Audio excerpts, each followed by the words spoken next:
कि Pankaj what are you doing, this is not Prashant Kishor kind of. ये मैंने कहा सर आपने कहा था प्रशांत किशोर है, कुछ कैरेक्टर का मतलब ब्रीफिंग नहीं है, डिटेल नहीं है क्या, मैं कौन हूँ, हुआ है। बट ये एक्चुअली में क्या होता है ना, ये हमारे ऊपर डिपेंड होता है, हम तो एक्टर हैं एग्जाम में, और हम में थोड़ा सा ये फर्क होता है कि हमें सिर्फ लिखना नहीं होता है या डायलॉग बोलना याद करके नहीं पड़ता, बल्कि आपको कैरेक्टर में जाना होता है। महारानी 2 रिलीज हो गई है जिसे बहुत पसंद भी किया जा रहा है, तो मैंने सोचा क्यों ना आपको उसके कैरेक्टर से मिलवाया जाए। मिलिए पंकज झा से। सबसे पहले तो आपका बहुत बहुत स्वागत है नवभारत टाइम्स एंटरटेनमेंट में। धन्यवाद, थैंक यू सो मच। सभी दर्शकों का, भारत टाइम्स के, प्रेरणा जी आपका और पूरी टीम को बहुत बहुत थैंक यू सो मच कि आप लोगों ने पसंद किया महारानी और मुझे इस तरह से आमंत्रित किया आपने। सबसे पहले तो कैसे हैं आप? मैं अच्छा हूँ, बहुत अच्छा हूँ, और मैं ज्यादातर समय अच्छा रहता हूँ। चूंकि आर्टिस्ट होने का एक फायदा ये भी होता है कि आपके पास दो तीन ही काम होते हैं। एक तो नॉर्मली या तो आप शूटिंग कर रहे होते हैं, या तो आप खाना खा रहे होते हैं, या तो आप सो रहे होते हैं, और या तो मतलब आप अपने एक वातावरण में होते हैं, अपने इन्वायरमेंट में, और खुश होते हैं। So I normally I am happy, in my own zone. So that is the, I think, privilege. We are privileged in that case. नहीं, क्योंकि महारानी 2 को डेफिनेटली बहुत अच्छा रिस्पांस मिल रहा है, तो आई एम एक्सपेक्टिंग कि आप उससे ज्यादा Right. अच्छे होंगे, नॉर्मल डे से ज्यादा। Yes yes, they actually actually yes, काफी लोग, हालांकि महारानी सीजन 1 में मुझे ज्यादा एक वो मिला था, क्योंकि महारानी सीजन 1 में जो स्क्रीन टाइमिंग है मेरा वो ज्यादा है, ज्यादा बड़ा है।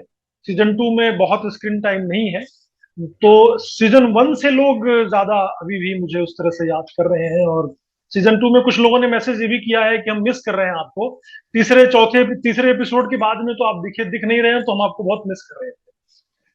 वो मुझे बड़ा एक अच्छा कॉम्प्लीमेंट लगा। मैंने कहा यार कम से कम लोग मुझे मिस तो कर रहे हैं, ये अच्छी बात है। बिल्कुल। तो मतलब आपने, मेन बात ये है कि आपने भी अपने आप को खुद इस सीजन में बहुत मिस किया, क्योंकि कई बार ऑडियंस एक्सपेक्ट कर लेती है कि चलिए फर्स्ट सीजन में इतना उनका पोर्शन था, इतना उनका एक्ट था, तो सेकंड सीजन में डेफिनेटली ज्यादा देखने को मिलेगा। ट्रू ट्रू, ये बहुत एक्सपेक्टेशन लोगों का था। बट ये एक्चुअली में क्या होता है ना, ये हमारे ऊपर डिपेंड होता है, हम तो एक्टर हैं। तो ये बिल्कुल। राइटर्स के ऊपर बहुत ज्यादा डिपेंड करता है, जो शो मेकर हैं उनके ऊपर डिपेंड करता है, चैनल का भी जो ये डिसीजन होता है। और चूंकि नए कैरेक्टर्स बहुत इंट्रोड्यूस हुए हैं महारानी सीजन 2 में, तो हो सकता है कि उसकी वजह से जो पुराने हम लोग जो थे, हुमा कुरैशी के साथ में जो कैरेक्टर्स थे, उनका स्क्रीन टाइम वैसे भी बहुत सब लोगों का कम हो गया है। तो सिर्फ मैं ही नहीं, बाकी लगभग और बाकी लोगों का भी, एक सिर्फ जो पार्टी के अध्यक्ष हैं, उनके रानी भारती का, उनका स्क्रीन टाइमिंग बढ़ गया है, क्योंकि उनको प्रॉपर एक अध्यक्ष बना दिया गया है। तो वो थोड़ा सा है, बाकी सब लोगों का स्क्रीन टाइम कम हुआ है। तो अच्छा, हालांकि आप पहले सीजन में थे और दूसरे में भी हैं और बहुत पसंद भी किया जा रहा है, तो मैं ये जानना चाहूंगी कि आपको ये रोल मिला कैसे? प्रेरणा, ये बहुत ही रोमांचक सा एक रोल मिलने के जो किस्सा है ना, वो बड़ा कमाल है। मैं पता नहीं उस किस्से को किसी की तरह सुना पाऊंगा कि नहीं, बट कोशिश करता हूँ। एक्चुअली में 2020 में लॉकडाउन हुआ था, और लॉकडाउन में सब लोग परेशान थे। मतलब जो मजदूर था, जो काम करने वाले लोग थे, वो सब अपने गांव की तरफ जा रहे थे, पता नहीं क्यों जा रहे थे, मुझे नहीं पता, बट जा रहे थे सब। तो मैं भी उसी भीड़ में 2-3 महीने तो बॉम्बे में था, मैं अपने वाइफ के साथ में ही था। और हम लोग बहुत अच्छे खुश इसलिए थे कि हम अपना आराम से घर में अपना खाना वाना बनाते थे, एक्सपेरिमेंट कर रहे थे, कुछ वीडियोस हमने बनाना शुरू किया था, पॉडकास्ट हमने करना शुरू कर दिया था।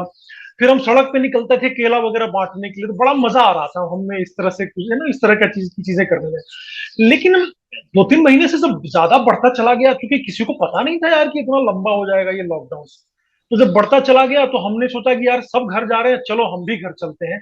कुछ भी क्लियर नहीं है, बाद में क्या होगा पता नहीं यार, हम थोड़े से हम भी घबरा गए थे। तो फाइनली हम भी गाँव चले गए। गांव गए तो 4-5 महीने गांव में भी बीत गया, और ऊपर से बहुत निगेटिविटी थी हमारे इंडस्ट्री में उस वक्त, due to the sudden demise of Sushant Singh Rajput and all. तो वो बहुत ज्यादा निगेटिव इम्पैक्ट लेके आया था हम कलाकारों के लिए खास तौर पे। और घर पे भी वही बातें हो रही थी, क्योंकि बिहार का था सुशांत, तो इसलिए वो ज्यादा हो रही थी कि यार तुम तो पता नहीं, तुम लोगों का तो वहां पे लोग सुनते हैं कि मार वार दे रहे हैं, और बहुत निगेटिविटी एक हो रहा था। तो मैंने कहा यार ऐसा कुछ भी नहीं है, आप लोग चिंता मत करो, मार कोई किसी को नहीं देता है, ये अपनी अपनी किस्मत है, और कुछ तो ऐसा हुआ होगा, हमें भी नहीं पता क्या हुआ एग्जैक्टली, बट कलाकारों के लिए इतना बुरा भी वो जगह नहीं है, हम तो रह रहे हैं लगभग 10-12 साल से, उस वक्त की बात है, अभी तो मुझे 13-14 साल हो गए। सो फाइनली लेकिन अचानक से, मतलब ऑडिशंस में दे रहा था गांव में भी रह के, suddenly one day I got a call from Mukesh Chhabra casting company, and one of his assistant told me कि पंकज जी, एक महारानी वेब सीरीज बन रहा है सोनी लिव के लिए, और आपको एक ऑडिशन करना है दिवाकर झा का, जो फाइनेंस मिनिस्टर होता है बिहार का। तो मैंने कहा मिनिस्टर है, और तो मुझे तो लगा कि हो सकता है छोटा मोटा कोई कैरेक्टर होगा, मैंने कहा ठीक है, तो हमने कर दिया। और मेरे पास कॉस्ट्यूम भी नहीं, क्योंकि गांव में तो हम कॉस्ट्यूम लेके गए नहीं थे बॉम्बे से, तो हमने पिताजी से उधार लिया, मतलब उनसे बोला कि अपना कुर्ता निकालो आप कहीं से, तो बंडी वंडी उनका पुराना पड़ा हुआ था, तो तो वो नेता का लुक देना था, तो मैंने वो सारा उनका बक्सा उक्सा जो उनका कपड़े का जो है वो सब निकाला मैंने, उसमें से वो कपड़े ढूंढ के निकाले, फिर मैंने वो पूरा प्रॉपर गेटअप लिया, एक जो नेता दिवाकर झा है, और वो दिवाकर झा बहुत पढ़ा लिखा है, बाहर से लंदन स्कूल ऑफ इकोनॉमिक्स से पढ़ा हुआ है, वर्ल्ड बैंक में नौकरी कर चुका है ऑलरेडी, और मतलब हाईली एजुकेटेड है वो। प्रशांत किशोर से बेसिकली बहुत ज्यादा मिलता जुलता मेरा कैरेक्टर रहा है, जो मुझे पता चला भोपाल जाके, शूटिंग में जाके मुझे ये पता चला। तो मतलब मैंने जो ईमानदारी से बिल्कुल ऑथेंटिक तरीके से बिना ज्यादा सोचे एक अच्छे से ट्रूली ऑनेस्टली बना के मैंने भेज दिया, and I forgot that, because हम एक्टर ही होते हैं कि ऑडिशन देने के बाद हम भूल जाते हैं, क्योंकि मोस्टली नहीं होता है, rejection is a part of our job, और रिजेक्शन की कहानी बड़ी लंबी है, कितने पता नहीं हजारों जगह रिजेक्ट हुए होंगे, मुझे याद भी नहीं है, काउंट करना हमने बंद कर दिया है। सो फाइनली मुझे लगा यार नहीं होगा, चलो ठीक है भेज दिया, okay. But after 1 month I got a call from Kangra talkie, जो प्रोड्यूस कर रहे हैं, मतलब जो प्रोड्यूसर हैं उसके, और सुभाष कपूर सर जो डायरेक्टर हैं, तो उनके यहाँ से आया कि पंकज आप सिलेक्ट हो गए हैं, और हम इतना आपको पेमेंट करेंगे, और ये डेट है आपके शूटिंग का। सो मैंने थोड़ा रिलैक्सेशन, एक जो रिलैक्स वाला मोड होता है, मैं उसमें थोड़ा आया, यार चलो एक अमाउंट तो आ रहा है, क्योंकि अब बिल्कुल लॉकडाउन में कुछ था ही नहीं, जीरो था, तो अभी उससे थोड़ा था तो कुछ हुआ। मैंने कहा ओके ओके डन करेंगे, और उसके बाद हम जो है बॉम्बे आए, फिर भोपाल चले गए, तो भोपाल से हमारा नवंबर से शूट शुरू होना था 2020 से, और इस तरह से ये कहानी है आपके महारानी के मिलने। सो ये है, और भी चीजें हैं लेकिन उतना ज्यादा बहुत लंबा हो जाएगा, बट मैंने तो शॉर्टकट में बताया। अच्छा, जैसे अभी आपने बताया कि आपके पास एकदम सडनली कॉल आ गया, तो कई बार हमारे पास भी कोई कॉल आता है, कई बार फ्रॉड कॉल्स भी आते हैं, हम उसको तुरंत हाँ डिस्कनेक्ट करते हैं, हाँ। तो आपको वो वाली फीलिंग नहीं आई कि क्या पता फ्रॉड फ्रॉड कॉल हो? नहीं, चूंकि चूंकि मेरे पास देखिए, हमारे मोस्टली एक्टर के साथ ऐसा होता है कि जब हमें अननोन नंबर से कॉल आता है ना, तो हम एक ही चीज मान बैठते हैं कि ये ऑडिशन कॉल ही होगा, अननोन नंबर से, मतलब वो कोई ना कोई असिस्टेंट कर रहा होगा। हालांकि मुकेश का नंबर मेरे पास है, या जितने बड़े कास्टिंग डायरेक्टर हैं उनका नंबर, लेकिन सारे असिस्टेंट चूंकि बदलते रहते हैं ना, तो राइट। उनका नंबर होना जरूरी नहीं है। तो जब अननोन आता है, तो मोस्टली 90% सिचुएशन में वो ऑडिशन कॉल ही होता है। सो आई वाज एक्सपेक्टिंग दैट, और वो ऑडिशन कॉल ही था। सो बट प्रैंक भी होता है राइट, कभी एलआईसी अचानक से फोन करके बोलेंगे हेलो सर, आपको हमें वो एलआईसी का वो देना है। कहा माफ करो यार, पैसे वैसे है नहीं, हम इन्वेस्टमेंट कहाँ से करेंगे। अच्छा, अब तो रोल भी मिल गया, आपने कर भी तो लिया, वो ऑडियंस ने भी पसंद कर लिया, हाँ तो जी आपको इस जी। रोल के लिए कितनी मेहनत करनी पड़ी? लाइक क्योंकि फर्स्ट सीजन में भी आप थे, सेकंड में भी आप हैं, क्या आपके लिए कितना प्रेरणा हार्ड वर्क सबसे रही? प्रेरणा सबसे पहला मेहनत तो यही था कि हमें कैरेक्टर के बारे में डिटेल कुछ पता ही नहीं था, और ब्लैंक होके बिल्कुल हम पहुंच गए भोपाल शूट करने। और बाकी मेरे अलावा जो कैरेक्टर से मेरे साथ थे, हुमा, शुभम शाह, अमित शाल, और बाकी जितने कैरेक्टर हैं प्रेम जो उसमें बने हुए हैं, पशुपालन मंत्री, उन सब लोगों का वर्कशॉप हुआ था प्रॉपर लॉकडाउन में ही। लेकिन मैं चूंकि गांव में था, तो मुझे कॉल भी नहीं आया था, और काफी एक्टर का वर्कशॉप नहीं हुआ था। तो वर्कशॉप होने से क्या होता है ना, कि आप एक डिटेल में जाते हैं, कैरेक्टर की राइट। तैयारी होती है, रिहर्सल्स होते हैं, तो वो हुआ था। बट मैंने नहीं किया था।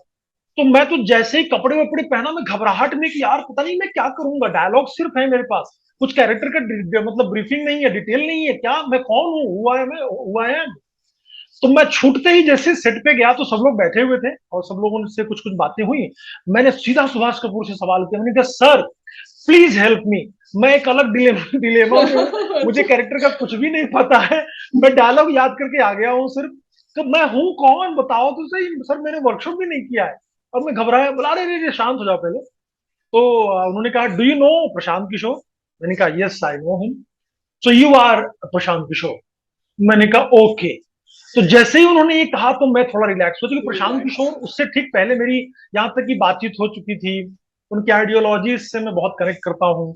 I follow him very much, और जिस तरीके से वो बिहार में माहौल एक बना रहे हैं, ऐसे लीडर्स की आवश्यकता है, और I very much support him. तो मैं उसके इंटरव्यू बहुत देख चुका था प्रशांत जी का।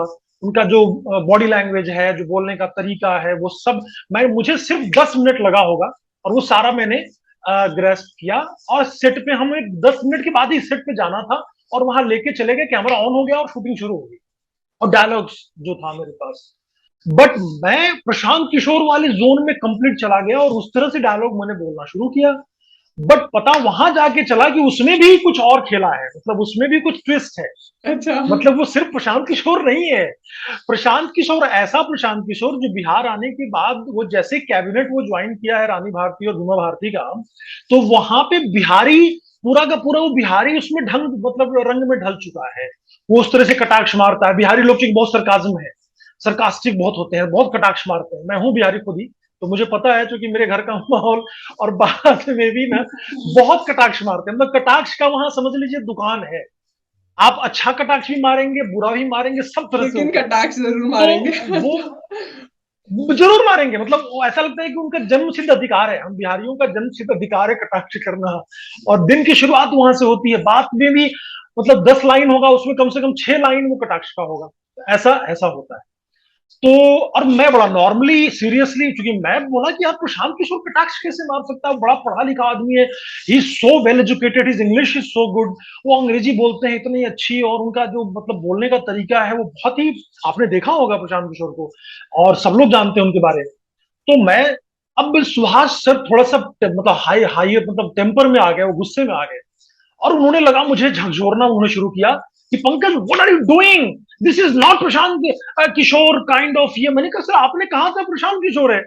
बोला नो, बट ये ऐसा है। फिर वो करके बताना शुरू किया। तो मतलब ये था कि मुझे वो सिर्फ ग्लिम्स लेना था प्रशांत किशोर का, न कि प्रशांत किशोर कंप्लीटली बन जाना था। तो समझ लो कि आप आधा घंटा 1 घंटा, फिर मैं रिलैक्स हुआ। जो डायरेक्टर थे करण शर्मा, उन्होंने मुझे रिलैक्स किया। उन्होंने बोला पंकज थोड़ा पानी वानी पी लो आप पहले। और उसके बाद तब मैं, मुझे लगा कि अच्छा मुझे आप डिटेल बताओ क्या है एग्जैक्टली। तो फिर उन्होंने करना शुरू किया, फिर बताना शुरू किया, and after half an hour I got the right सुर ऑफ द कैरेक्टर।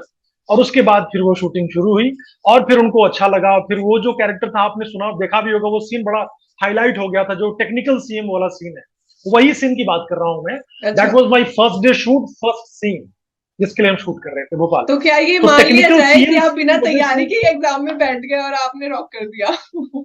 बिल्कुल, मतलब सिर्फ डायलॉग याद थे। मतलब ये समझ लो कि एग्जाम का लाइंस मुझे याद था। और हमारे देखिए देखिए एग्जाम में और हम में थोड़ा सा ये फर्क होता है कि हमें सिर्फ लिखना नहीं होता है, या डायलॉग बोलना याद करके नहीं पड़ता, बल्कि आपको कैरेक्टर में जाना होता है। और मैं चूंकि थोड़ा मेथड एक्टर काइंड ऑफ हूं, मैं अपने आप को मानता हूं। थिएटर मैंने बहुत किया हुआ है। मतलब जमाने समझ लो कि 25-30 साल का कम से कम मेरा तो सिर्फ थिएटर का एक वो जर्नी रहा है। तो मुझे वो है कि भाई जब तक कैरेक्टर ना मिले तब तक तो dialogue vomiting is not acting. That is what I know. और मैं जो वर्कशॉप करता हूँ उसमें भी मैं अपने जो नए लोग आते हैं उनको ये बताता हूँ कि सिर्फ डायलॉग वॉमिट करने से एक्टिंग नहीं होता। अगर वो लोग करते हैं, बहुत सारे लोग करते होंगे, मुझे पता है इंडस्ट्री में बहुत लोग करते हैं, but that is not acting. Acting is to get in inside the soul of the character, inside the skin of the character, वो जरूरी है। लेकिन वो मुझे मिल नहीं रहा था। तो finally but Subhash Kapoor sir का बहुत धन्यवाद। और उनका उन्होंने बहुत मेहनत किया, मतलब प्रेरणा, आप वहां होते तो मैं थोड़ा घबरा भी गया था कि यार ये तो, और काफी समय बाद में कैमरा फेस कर रहा था, ये भी था मेरे साथ। सो आई वाज लाइक कि पता नहीं क्या होगा। बट वो फिर आधे घंटे में हो गया, और मैंने पिकअप किया, and that became the highlight of the महारानी वन, सीजन 1 का। वो सीन जब टेक्निकल सीएम मैं बोलता हूँ, एंड देन ट्रांसफॉर्मेशन जो महारानी का है वो शुरू होता है, रानी भारती का। एंड वो फिर वहां से बुला के मुझे मेरा मंत्रालय चेंज कर देती हैं। फिर वो भीमा भारती से भिड़ जाती हैं मुझे लेके, और वो काफी सारी चीजें होती हैं उसके अच्छा, तो I am sure Pankaj ji आपने इस दौरान बहुत सारे चैलेंजेस भी फेस किए होंगे as a character, as a actor, मतलब जो अभी आपका रोल था। तो किस तरीके के एग्जैक्टली चैलेंजेस होते हैं, क्योंकि सेट का देखो माहौल अलग होता है। तो उस राइट। तरीके से क्या चैलेंजेस थे? चैलेंजेस तो मतलब बीइंग एन एक्टर आप चैलेंज लगातार फेस कर ही रहे होते हैं। जब आप सेट पे होते हैं तो एक अलग चैलेंज होता है, सेट के बाहर होते हैं तो एक अलग तरीके का चैलेंज होता है। और चैलेंज हमारे लाइफ का ना पार्ट है प्रेरणा एक्चुअली। हम जो एक्टर हैं जिनका कोई बैकग्राउंड नहीं है, जिनका कोई मतलब खानदानी लोग हम नहीं है, जिसको हिंदी में कहते हैं खानदानी लोग, तो हम खानदानी एक्टर नहीं है। हमारे खानदान में दूर दूर तक कोई एक्टर नहीं रहा है। तो हम तो बस एक सपना देखा, हमने ड्रीम देखा होगा और वो आ गए हम बस, कि भाई मुझे एक्टर बनना है। क्या होगा नहीं पता था, लेकिन 13-14 साल बॉम्बे का जो एक मेरा लाइफ रहा है, उसने इतना कुछ सिखा दिया प्रेरणा कि now I know how difficult है, how challenging this profession is. और ये एक ऐसा प्रोफेशन है जो मुझे ऐसा लगता है कि वर्ल्ड का, दुनिया का सबसे टफ प्रोफेशन है। आईएएस वाईएएस लोग कहते हैं ना कि आईएएस भी बहुत मेहनत करते हैं, बहुत मुश्किल होता है। आईएएस से ज्यादा मुश्किल है, ये आप जान लो। है ना। और चैलेंजेस हमारे यहाँ, हमारे साथ, हम एक्टर के साथ रोज फेस करना पड़ता है। हर मिनट हम चैलेंज फेस कर रहे होते हैं। एग्जाम की जहां तक बात है, हम रोज एग्जाम दे रहे हैं। मतलब हमने, समझ लो कि दिन में अगर हमने 4-5 ऑडिशन दे रहे हैं लगातार, तो महीने का कितना ऑडिशन हो गया आप सोच लो। उसमें से सिर्फ 1 या 2 क्रैक होता होगा। सो this is the kind of challenge, this is the kind of situation we actors face in Mumbai each and every day. अच्छा, तो सेट का किस तरीके का माहौल रहता होगा? क्योंकि ये मूवी जिस तरीके से है, तो क्या सीरियस माहौल रहता था या फिर थोड़ा हँसी-मज़ाक भी आप लोग करते थे? क्या था एग्ज़ैक्टली माहौल आ, सेट? देखिए, एक तो होता है कि जब आप एक्टर्स के साथ, जो आपके को एक्टर हैं उसके साथ में आप कंफर्टेबल होते हो, तो फिर हंसी मजाक भी होता है। लेकिन ज्यादातर टाइम, खास तौर पे इस तरह की सिचुएशन में जब आप नए होते हैं, क्योंकि मैं उसमें से सिर्फ 1 या 2 लोगों को थोड़ा सा पहले मिला था, लेकिन ज्यादातर लोग नए थे, मैं किसी को जानता नहीं था पहले से। तो बिल्कुल एक ऐसा आप नहीं हो सकता कि आप हंसी मजाक जाते ही शुरू कर दोगे। और मैं थोड़ा इंट्रोवर्ट हूं भी, तब ये डिपेंड करता है पर्सन टू पर्सन, या मतलब पर्टिकुलर एक जो पर्सनल एक अपना है। तो मेरा एक इंट्रोवर्ट मैं हूँ, तो काफी बचपन से ही बहुत ज्यादा खुल नहीं पाता। लेकिन जब मैं खुलता हूँ, एक होता ना कि अच्छे से जब एक लोग मिलते हैं जहाँ कंफर्ट जोन में, तो मैं बहुत ज्यादा आउट खुल ऑफ द जाता हूँ। कंफर्ट ज़ोन, तो राइट। आप यस यस यस, तो वो कंफर्ट जोन का होना बहुत जरूरी है। सो आफ्टर लाइक 15-20 डेज का शूट, जब नवंबर से शुरू हुआ था, फिर वो लंबा शेड्यूल था। मतलब महारानी 1 का जो शेड्यूल था, आप समझ लो, मतलब नवंबर 2020 से शुरू हुआ है और मार्च में, अप्रैल तक शूट हुआ है। अप्रैल के फर्स्ट वीक तक हम लोग शूट कर रहे थे। So it was a long schedule, मतलब और उसमें से मतलब शेड्यूल के दौरान हम लगातार Bombay to Bhopal, Bombay to Jammu Kashmir, Bombay to और भी कहीं था, कहाँ हम शूट कर रहे थे, yes, Bombay to, I think Lucknow, Lucknow, Bombay to Lucknow. तो काफी मतलब वो था आना जाना, लोगों से मिलना। So after 15 days of schedule, मतलब हम लोग कंफर्टेबल हो चुके थे। And then it was very good, मतलब हम लोग फिर हंसी मजाक और बहुत ही एक कंफर्ट जोन में आ जाना जो होता है एक एक्टर का। तो फिर हम लोगों का ग्रुप बन गया था, आशिक हुसैन जो पशुपालन मंत्री बने हुए हैं, प्रेम कुमार, फिर और हमारे साथ निर्मल जी जो हैं वो हो गए, पासवान जो बने हुए हैं। तो इन सब लोगों के साथ हम लोग बैठ के फिर हंसी मजाक होता था। सब होटल में, चूंकि एक ही होटल में रुकते थे हम लोग, तो it was a very good मतलब इन्वायरमेंट। और सेट पे चूंकि सुभाष सर बड़े ही, मतलब बहुत ही कंफर्ट जोन में वो कर देते हैं एक्टर को। जब भी मिलो उनसे, फर्स्ट डे जैसे ही हम जाते थे, तब शूट का पहला दिन, या उसके बाद जब हम दिन में पहली बार मिलते थे उनसे शूट पे, कैसे हो दिवाकर, बढ़िया है सब, हाँ, खाना वाना हो गया? मैंने कहा सर बिल्कुल खाना वाना हो गया, बस थैंक यू हमको। तो रेडी? हाँ बिल्कुल, हमने कहा हाँ रेडी, बिल्कुल करते हैं। सो वो एक माहौल बन जाता है। तो शुरू में तो लेकिन बड़ा सीरियस माहौल था। शुरू में जैसा मैंने आपको बताया कि सब कुछ बड़ा सीरियस हो गया था। फर्स्ट डे के शूट के बाद तो मैं खुद ही घबराया हुआ था कि यार पता नहीं क्या होगा। बट देन वो सेकेंड डे, थर्ड डे, और फिर वो होता चला। So then it was good. So बिल्कुल। अच्छा, सी हाउ। ये सीरीज़ इसको, इसके पहले सीज़न को भी बहुत पसंद किया गया, सेकंड को भी बहुत पसंद किया गया। लेकिन मैं पंकज झा से ये जानना चाहूँगी, क्योंकि बहुत सीरीज़ आती हैं, जाती हैं, हालाँकि इसको बहुत पसंद भी किया जा रहा है, तो ये सीरीज़ ऑडियंस को क्यों देखनी चाहिए, आपके अकॉर्डिंग? सी, मैं सिर्फ ये कहूंगा कि अभी जितने भी ओटीटी प्लेटफॉर्म्स हैं, अभी तो आपको पता है कि ओटीटी प्लेटफॉर्म्स का ही पूरा समय चल रहा है। बिल्कुल। फिल्में कोई देख नहीं रहा है, फिल्में फ्लॉप हो रही हैं। क्यों हो रही है मैं उसमें नहीं जाऊंगा। मैं उसके बारे में कुछ नहीं बोलूंगा, लेकिन इतना कहूंगा कि ओटीटी का वक्त आ चुका है। ज्यादातर लोग ओटीटी पे ही जो है अपना समय बिता रहे हैं। तो अभी जितने ओटीटी पे जितने शोज आ रहे हैं, उन शोज की भीड़ में से महारानी बहुत अलग है। महारानी की जो कहानी है वो मेरे दिल के बहुत करीब रहा है। जितने बिहार से अगर आप बिलोंग करने वाले लोग हैं, और 90s में जो पैदा हुए होंगे, मतलब 80s में जो पैदा हुए होंगे, हालांकि मैं 70s का हूं, तो 70s, लेट 70s का, तो जो 80s का दौर था, 90s का दौर था, उसी दौर की कहानी है ये, और रियल लाइफ स्टोरी से बहुत ज्यादा इंस्पायर्ड है। आपको पता होगा ये बात, आप राइट, सब राइट। लोग मतलब नाना करते करते पता चल ही गया कि ये किसकी कहानी है, महारानी जो है वो किसके ऊपर में बेस्ड है, ये सब लोगों को पता चल गया था। हम कितना भी इनकार करें तो उससे कोई फर्क पड़ता नहीं है। लेकिन ये हुआ कि मतलब उसके बाद हमने चूंकि उसको देखा है, बिहारियों ने उस दौर को झेला है, जो एक अजीब सा करप्शन का दौर बिहार में, और जिस तरीके का माहौल बना हुआ था, it was very, you know it was like a time of full desperation, मतलब नॉर्मल नहीं था। हर बिहारी लग रहा था कि बिहार खत्म हो चुका है। पूरा वो घोटाले, स्कैम्स और ये वो, तो पूरा का पूरा समझ लो कि आप, एक अजीब से माहौल से हम गुजर रहे थे। उसी दौर की ये कहानी है। और सबसे मजे की बात, जो शो मेकर हैं सुभाष कपूर सर, वो इस मामले में मैंने एक्सपर्ट मुझे लगते हैं। उन्होंने महारानी को इतना बेहतरीन एक रंग दे दिया है। मैंने लिखा भी है महारानी 2 देखने के बाद, कल ही मैंने खत्म किया है महारानी 2। और मैंने फिर लिखा फेसबुक पे कि काश राबड़ी देवी जो हमारे बिहार की मुख्यमंत्री थी, एकमात्र महिला मुख्यमंत्री, वो काश रानी भारती की तरह होती, तो आज बिहार ऐसा नहीं होता।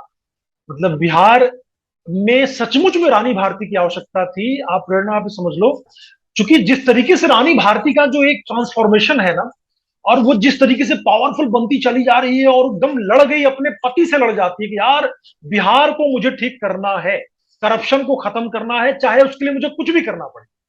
तो वो एकदम मतलब फिक्शनल है, डेफिनेटली राबड़ी ऐसी नहीं रही है, लेकिन बहुत इंस्पायर्ड है। तो काश वैसा होती, तो आज बिहार ऐसा नहीं होता। ये समझ लो कि बहुत, तो मैं तो मतलब बहुत ही मैं खुद परेशान हूं, मतलब परेशान नहीं कहेंगे, मैं खुद ही बड़ा ऑ में हूं कि यार what a beautiful show he has created. बहुत ही कमाल का है। अब जरूर देखें, सबको मजा आएगा, मैं इतना गारंटी दूं। बहुत अच्छा, मजेदार जैसे अभी आपने बॉलीवुड फिल्मों के बारे में बोला कि फिल्में लगातार है। फ्लॉप हो जी रही हैं, उतना अच्छा बिजनेस नहीं कर पा रही हैं, कलेक्शन उतना नहीं हो पा जी रहा है। जी। तो क्या आपका क्या इरादा है, अब ओटीटी में ही आपको आगे बढ़ना है, ओटीटी ही आप करने वाले हैं आप इन फ्यूचर?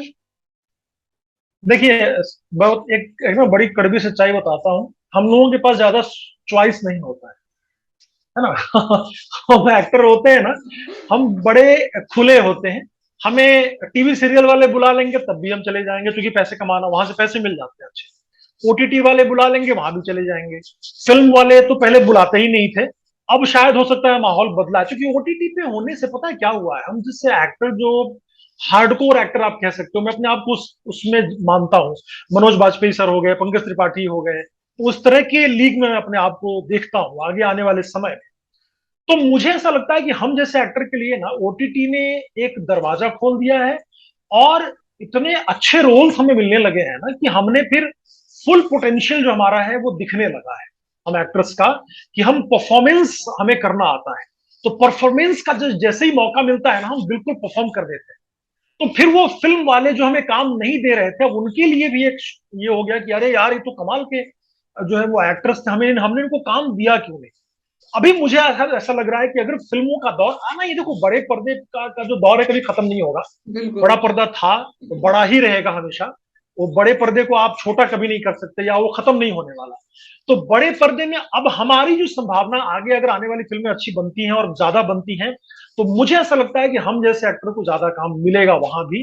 क्योंकि अब हमने अपना अपना पोटेंशियल जो है वो ओटीटी पे दिखा दिया कि हमें आप इग्नोर नहीं कर सकते हैं, मतलब कुछ भी हो जाए, आप कितना भी कुछ कर लो, हमें इग्नोर नहीं कर सकते अब आप। बिल्कुल, तो है ना, तो महारानी ये 1 और हमने 2 अपना में साबित कर हमने दिया है। बिल्कुल दोनों तो सीजन्स में हमने आपके पोटेंशियल को देख लिया, तो आगे और कहाँ जी, पोटेंशियल अब अपना दिखाने वाले हैं? कहाँ आपके नेक्स्ट प्रोजेक्ट कौन-सा होने वाला है? ये बताइए? नेक्स्ट जो है प्रेरणा, एक तो जुबिली करके एक वेब सीरीज है जो अमेजन प्राइम पे है। आने वाली है, मुझे लग रहा है 1 महीने 2 महीने के अंदर जो है वो आ जाएगी। उसमें एक अच्छा सा कैरेक्टर हम निभा रहे हैं, विक्रमादित्य मोटवानी जो है डायरेक्टर हैं उसके। और बड़ा मजा आया, उसको भी शूट करके बड़ा अच्छा लगा मुझे। अपार्ट फ्रॉम दैट एक फिल्म आ रही है और आई थिंक वो ओटीटी पे भी आ जाएगी। मधुर भंडारकर डायरेक्टर हैं और उसका नाम है फिल्म का इंडिया लॉकडाउन। सो ये दो प्रोजेक्ट मेरे अभी आने वाले हैं इसी साल। और apart from that I hope कि और कुछ काम, अगर इस इंटरव्यू के माध्यम से भी मैं जितने भी डायरेक्टर प्रोड्यूसर हैं, आप भी बोल दो और मैं भी ये सबसे बिल्कुल। बोलता हूँ कि प्लीज आप महारानी देखो, अगर नहीं देखा आपने तो। और हम जैसे एक्टर को आप थोड़ा फेथ करो और हमें काम दो, क्योंकि हमें काम करना आता है।